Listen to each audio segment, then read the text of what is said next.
Assalomu alaykum, hurmatli muxlis, kanalimizga xush kelibsiz. Bugun sizlarga ona sutini ko'paytirishning yana bir usuli haqida gapirib o'taman. Demak, boshladik. Birinchi navbatda bolaga ko'krakni odatdagidan ko'proq taklif qiling. Masalan, tez-tez, lekin majburlashga urinmang.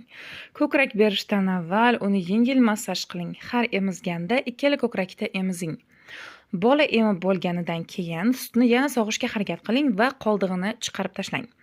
Kun davomida boladan uzoqda bo'lsangiz, vaqti-vaqti bilan sutni sog'ib tashlang.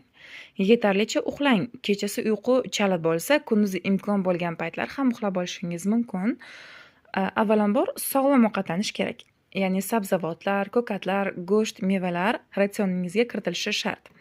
Xamir ovqatlar, non, shakar saqlovchi, qayta ishlangan upakovkadagi mahsulotlar sog'lom hisoblanmaydi.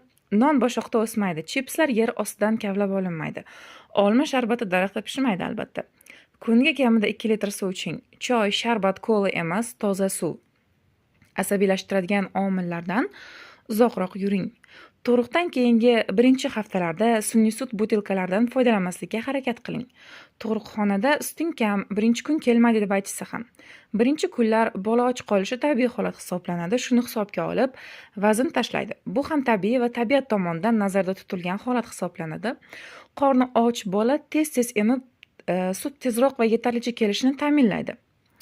Ovsyanka bo'tqasi, sarimsoq, zanjabil, sut miqdorini oshirish aytiladi, ammo bular ham hozircha yetarlicha isbotga ega emas, lekin ularni har holda zarari ham yo'q va balki foydasi bo'lishi mumkin. Shuning uchun iste'mol qilsangiz ham bo'laveradi. O'ylaymanki, shu ma'lumotlarim sizlarga manzur bo'ldi. Agar videomiz yoqqan bo'lsa, kanalimizga obuna bo'lishni hamda like bosishni unutmang. E'tiboringiz uchun rahmat.